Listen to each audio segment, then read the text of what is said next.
Hi, in this video I will demonstrate the use of the range test in Sensor Connect. MicroStrain's wireless products transmit data through radio communications. One way to check the signal strength of the communications between the node and the base station is to use the range test tool in Sensor Connect. To get to the tool, click on your node and click on the range test tile. To begin the test, click on the Start button.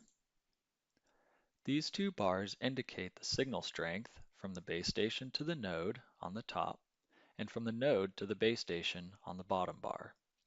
To the right, you'll see an analysis of the range test showing good pings, bad pings, and total number of pings. This tool can help with troubleshooting if you are experiencing issues communicating with your nodes or to help optimize the setup of your application. For more information, or if you have any questions, please reference the product user manual found on our website, or you can contact technical support by phone or email.